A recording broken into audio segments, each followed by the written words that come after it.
Poppy Playtime just came out with Chapter 4, and honestly, it's about time for me just to speak my mind on it, in my opinion, and review it. Honestly, and it's not just about Chapter 4. It's about the whole franchise. This game, I believe this game is second to Five Nights at Freddy's as a indie horror game. The thing is, when I saw Poppy Playtime the first time ever seen, I saw Poppy Playtime, I'm not gonna lie to you, I was very skeptical, and I honestly underestimated it. But when I seen the first chapter ever, which is still kind of my favorite still in my opinion, Chapter 1 is my favorite, no doubt. I was astonished. The story, the gameplay, how unique it was to other games. Or what else? Sure, don't get me wrong. It shared the same concepts on some indie horror games where you have to go collect things and do this and do that. Sure. But I feel like this game has a unique element to it. And it's like a way off crazy story. It's not like Bendy of the Ink Machine. It's not like Amanda the Adventurer. This is just one of the top indie horror games right now on the market, bro. I'm just right next to Five Nights at Freddy's, like I just said. So, honestly, I'm going to tell you something. This game really changed my perspective on gaming. These are one of the few horror games I actually would enjoy playing. Even though this game scares the hell out of me, this is one of the enjoyable games on the market right now. Just to have fun. I might just get all the chapters and just play them and put them on my channel. Please let me know if you want to see that. But if you don't, it is what it is. It's fine. I might still just get the chapters and record it just for the hell of it, just to have fun for myself. But anyway, back to what I was saying.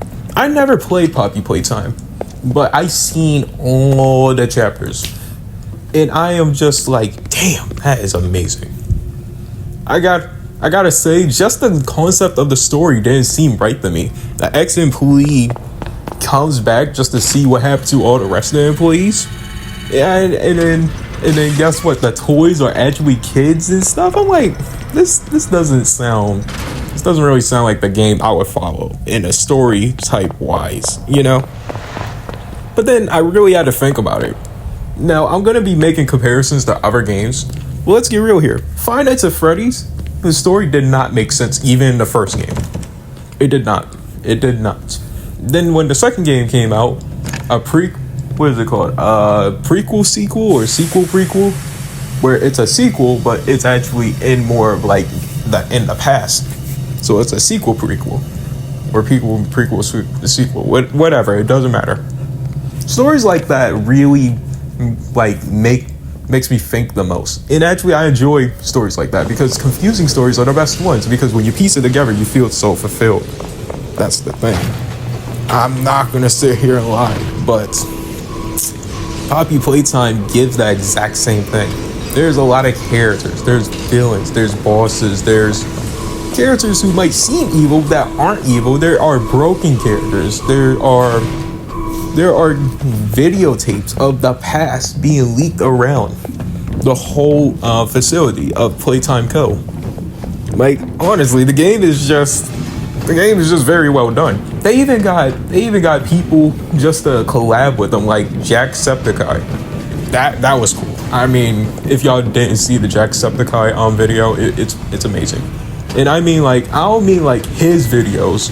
I mean, he's actually in the game as a canon character in the Poppy Playtime story.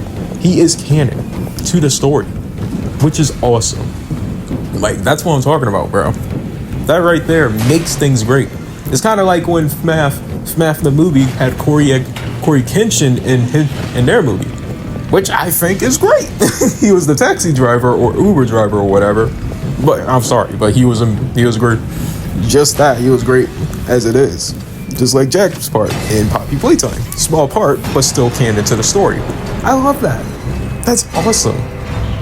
And believe it or not, it's mainly just the story that really runs through my mind. Like, chapter 1 was my favorite. Chapter 2 got me really confused, and it really introduced me to a lot of things. Well, we got introduced to the villain named Mommy Longlegs.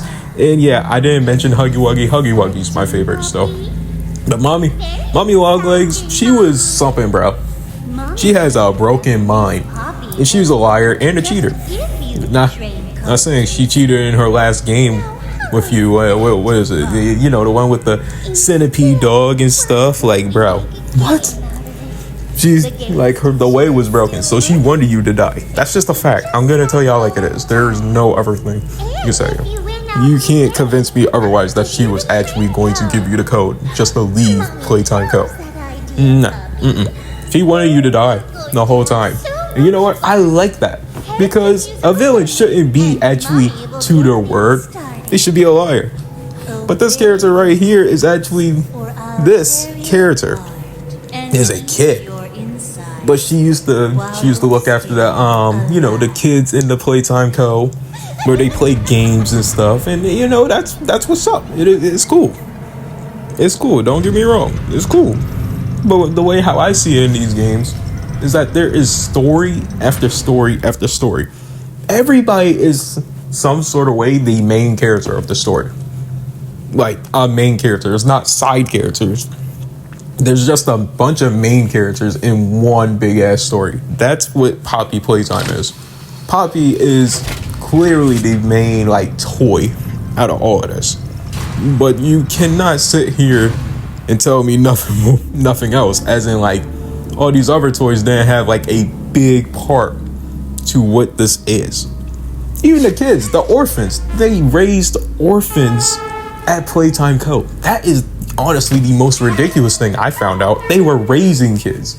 I thought they just found kids. No, they raised kids. Like what? Then they transferred them into toys. Like what? The story alone just sounds ridiculous, but it is so good. Because if you watch the tapes, you will understand way more.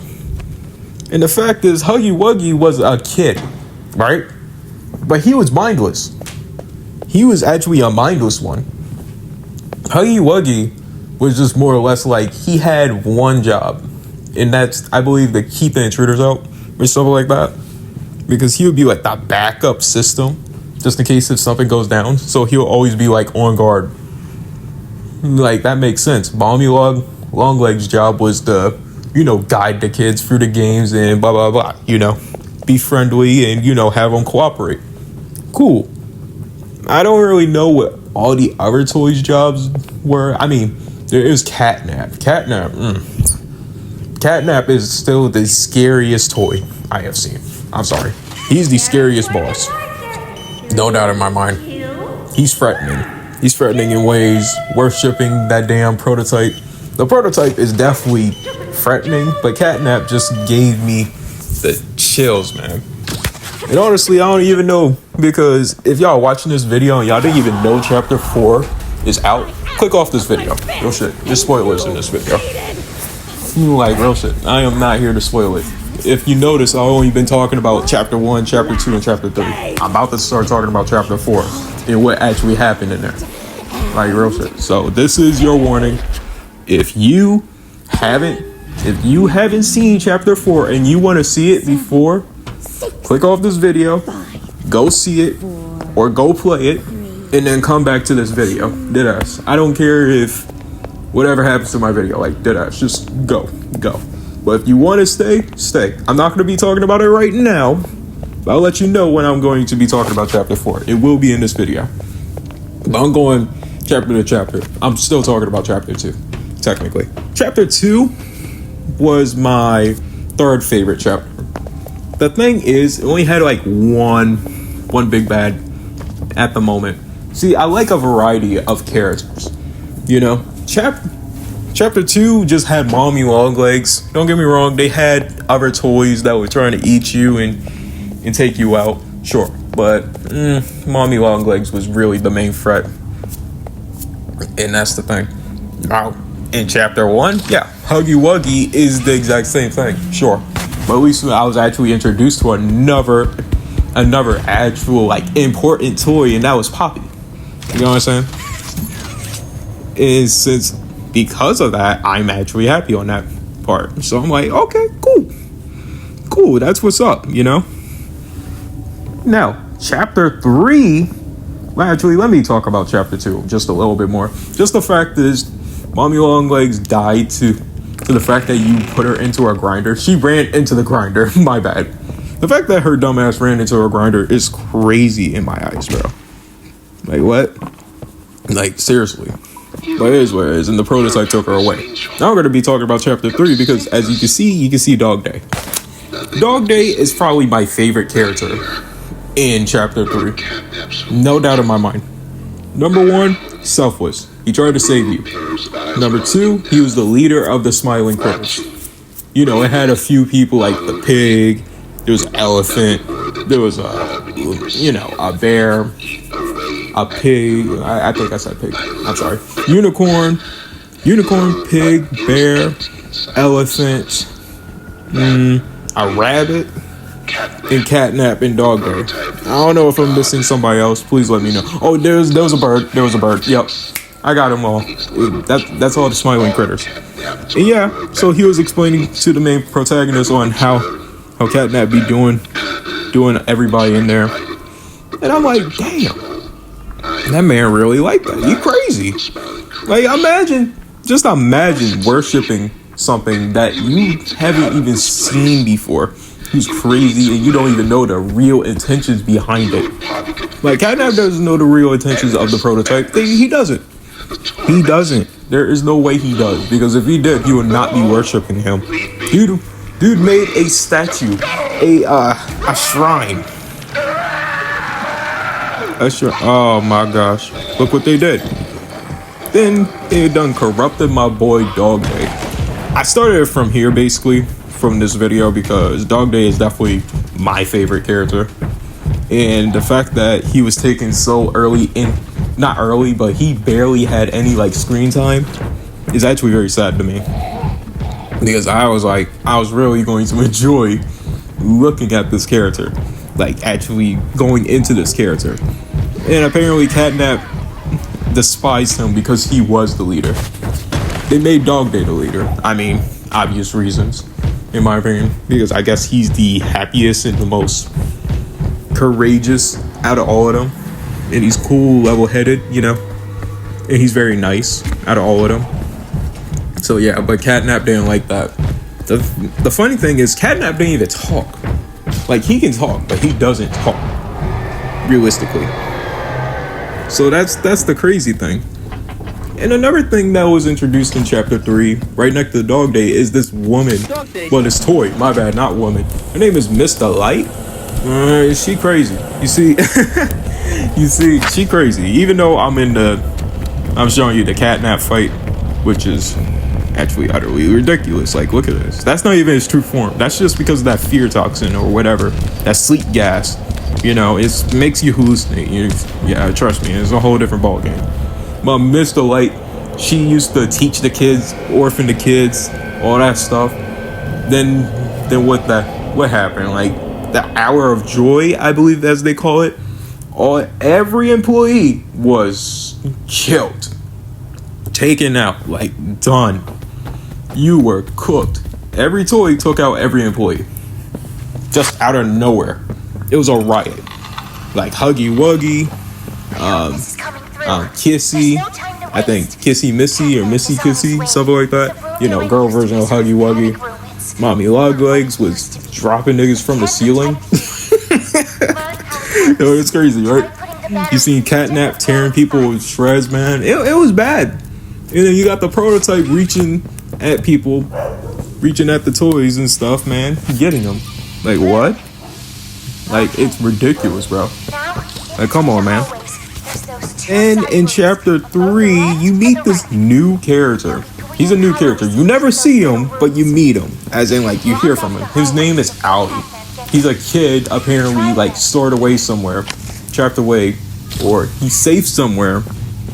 He's talking to you on the phone, like, deadass. He's telling you what to do, which is very suspicious because, believe it or not, how did a kid survive all of that? The hour of joy. The more I'm saying, like, How did he not get his mind transferred into a toy or any of that stuff? Because that stuff doesn't make sense. Because it sounded like they took out everybody, in my opinion. Like, everybody is finished. But no, apparently that one child survived. Because when the Hour of Joy happened, believe it or not, I think it happened it wasn't even recent. It was like, I think years ago. Please somebody correct me if I'm getting this wrong. I'm not the brightest on this lore stuff. I mean, I try to pay attention, but it's so much to unpack, you know? There's so much to unpack, but I'm trying. But yeah, if that's truly Owly, then he would have been a teen, not a kid. He would have sounded like he's going into puberty. That kid doesn't even sound barely like he's in puberty. Number one, he sounds like he's trying too hard. He sounds like Dora, believe it or not. That's the funny thing. He sounds like Dora. That's what makes me so suspicious of Owly. Like, he sounds like Dora. Like, I'm gonna tell y'all like it is. Because there's times where he'd be like, oh, did you do it? Or did you do that? Or blah, blah, blah. Like, what? He's trying so hard to sound so positive in this fucked up environment. Like, I'm sorry, but that kid should be freaking the hell out. If I was him, I would be freaking the hell out trying to guide the protagonist like, bro, Catnap's coming for you. And you know what's so funny? Chapter 3, Catnap. Every time when Catnap actually made the introduction or interaction nearly towards the protagonist, right? Guess what? He never warns you. He might say, oh yeah, Catnap likes to stalk you from afar and blah, blah, blah. Cool. But no, not really like Catnap's like really close to you. No, never that. Because guess what? He wants you to die, bro. I don't know. Ain't no kid. I don't think it's a kid, bro. Because let's get real here. That kid knows way too much about Playtime code.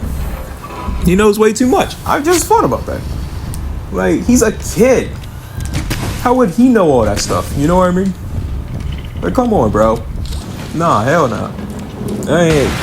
I'm telling you, bro. There's a lot of stuff to unpack. And then there's another thing is you can actually find out what most of the kids' names were before they got transferred into toys and stuff. Like, there was this one kid named Thomas, right? I think Tom or Thomas. And guess what? He got transferred into a toy called Brawn. Like, it's a dinosaur. It's a small dinosaur toy, and they was trying to make him respawn and stuff. He couldn't respawn because, he just couldn't respawn. Like, he was a small toy, and all he could do was turn his head. And they put him in a room by himself to starve. Like, honestly, deadass, that's the truth. Like, it's crazy on how deep the story is, bro. No, any more examples? I don't know everything. Like, I believe there's this one kid, actually, no. Yep, here we go. Chapter 4. If you haven't seen Chapter 4, go watch it. Log off now. Now it's time to talk about Chapter 4. Okay, Chapter 4 started off with a bang. Number one, the trailers showed us a bunch of different creatures, like Yarnaby, or Doughy, No. Oh, yeah. And the doctor, bro. Ooh, I want to get into him. Like, get into that soon. But mainly, I want to start with Doughy. This guy right here. The one you see on the screen. He built different. I won't eat you. I'm not gonna hold you. Don't get me wrong. I actually feel sorry for him. Because if y'all seen Chapter 4, you will understand why I feel sorry for him. Because bro wasn't bad. He wasn't a bad guy. It's just unfortunate how unstable he was. This is a broken character. I mean broken as in like fighting, attributes, and fucking mentally, like, and emotionally, bro. Like, his emotions, if somebody stirred up his emotions the wrong way, you're cooked. Because this man can turn into anything he wants. He can do whatever he wants. He's literally made out of Play-Doh or dough or whatever. Yeah, dough. The dough man. Yeah, dough. My bad. Like, bro. Like, I'm sorry to say this, but dude is I think he's definitely one of the strongest characters in Playtime. One of them, right next to the prototype and the doctor. Mommy was, don't get me wrong, Mommy Longlegs was something, man. Catnap was something, but no, not compared to Doughy. They ain't beating Doughy. They ain't beating Doughy. I'm sorry. Huggy Wuggy might seem like something, but no. And crazy enough, you know what the craziest part is? Huggy's not even dead. I've thought about this for 2 to 3 years now. How long has the game been out now? At least 2 years now. Yeah. So, chapter 1. Okay. Yeah, it's honestly the craziest thing that, man, 2-3 years ago, right? The first big bad. Honestly, he's the first big bad, and that is Huggy Wuggy. The guy, you know, the guy who's on the front page of the game. Like, you know, like honestly, he's the first. He's the one, and he just dies. That didn't sit right with me too, because every trailer features a Huggy Wuggy doll or toy. You know what I mean? Or plushie. Yeah. Huggy Wuggy plushie, and it kind of was like, yo, he's not dead. We're just waiting to do something more with him. You know what I mean? And they did it. They didn't do it yet, but they're doing it right now. He is the ending of chapter 4, which is the most ridiculous thing yet. Not ridiculous in a bad thing, but more or less like, yo, like people were like, nah, he's dead. He's definitely dead. Blah blah blah. You know? He's well alive. And I think one of the toys or something I really do, because I think he was dead, because I seen blood. He's made out of organic material. He's like us. Like, you know, he's an organic creature. Like, he bleeds.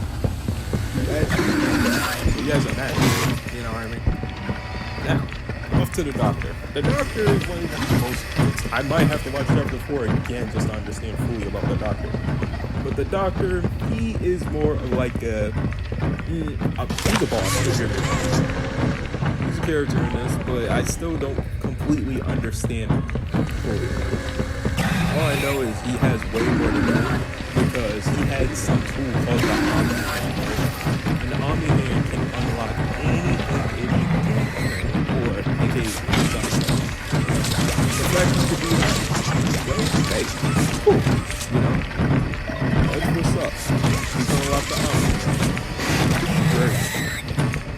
And that's all I know about the doctor. I just know that he had his ways in there. It wasn't that good. I'm so... No, one thing I really didn't understand at first is how all the toys kind of correspond, like coexist with each other. What that means is, how did they actually interact with each other? Like, did they have factions, sanctions? Like, what's going on? Well, the thing is, they all had kind of like team-ups, as we can say, like shelters for them to survive, because all they wanted was freedom. They wanted to leave, but they couldn't, because the prototype wouldn't let them leave. You know what I mean? Because number one, they did still have the orphans stored away somewhere, locked up somewhere. So he kept the toys to starve, and they couldn't eat like that. I'll say that. It's kind of messed up the more you read into it, but you know. So after when that plan fails of, like, you know, doing all that stuff, it backfires. Guess what? You go back to Doey. He starts crashing out on you, bro. Basically speaking, like right now, he's crashing out because all his friends are dead, and he tried his best, and he blames you and Poppy because everybody's dead, and he wanted to be the bigger man, as he says. He says he wanted to be more for them, because here's the thing: Poppy wasn't always in that case. The thing is, Poppy got into that case. I don't know who put her in the case, but that's still kind of weird. I think we're just gonna go back to the prototype, put her back in the case, you know. But anyways, no. Poppy was the leader of their squad, basically. And she tried to lead them, make sure where to go, what to do, what to eat, when to eat, all that stuff. She vanished. So Doey became the new leader, and it was too much stress on him. And remember, he is emotionally unstable. So the fact is, he's trying to keep his cool, and it's not working. So the fact is, when everybody starts dying, he loses his mind and blames the protagonist, which I can kind of understand to a point, But it's like, you know who the real enemy is. Prototype. It's ridiculous. Did you Now, even plant the explosive? for the biggest spoiler, but a lot of people already debunked in the beginning, is that with Ollie, the whole time Ollie was the prototype. I mean, I guess this too. Honestly, I had my biggest suspicions when you hear a kid over the phone just talking and you can hear like a high-pitched voice sometimes and static in the back. Trust me, I caught on pretty well. I looked at chapter 3 like 4 times. I'm not gonna hold y'all. Looked at chapter 3 like 4 times and I understood like, no, that is not a kid, bro. That is not a kid. A kid would never act like this. Asking questions, asking what's in front of you, all that crap. Who is this? And you know what? That's just cooked, you know? It's all cooked right there, man. Because the prototype What did you won. do with Ollie? Well, technically, it looks like he won. He dispersed all the forces. Though he's dead. All the animals that rebelled against him are dead. The doctor. I mean, not animals, toys. Mommy, The only one that's not dead is they're all Kissy, dead. Missy, and Poppy. You have And you. nothing now. No He one. killed Catnap. Soon. You'll have Huggy Wuggy is still alive, but not in the right mind. Killed him. He killed Mommy Longlegs. Well, she killed herself, kind of, and ran into the damn thing. You know what I mean? But you get the point, though. I'm not gonna hold you. How much do you know? The point I was trying to make in this video is this game is so deep, have so much depth to it, right? Right. That it's just very astonishing to me on Was how there ever an Ollie? and like how There was. it's so amazing. I love this game, I really do, and I hope they keep expanding on it. Honestly, I thought this was gonna be the end of the game, though. I thought this was gonna be it. Like chapter 4, I thought it was gonna be done. Right, I wouldn't even have to worry about chapter 4. Like, I was like, all right, this is definitely the finale. But no, I think the next chapter is the next finale, and that's probably coming out like What are you this going December. To do with me? I'm gonna say this December, between next January. So yeah, I guess anyway. So I'm gonna leave it right there. That is the end of the video. I think this is one of the best indie horror games of all time right now. I'm not gonna hold you. It's amazing. They did such a great job. I love it. And I can't wait to see what they're going to do in the next chapter. Like, comment, and subscribe. Tell me if you love the chapter 4. Tell me which one is your favorite chapter. Okay? Tell me what is your favorite chapter, because chapter 4 might be number 2 already. It might be, because it just shows so much story and so many more questions. So yeah, I love games with a lot of story, as you could just tell. Anyway, I'll see you in the next one. Bye.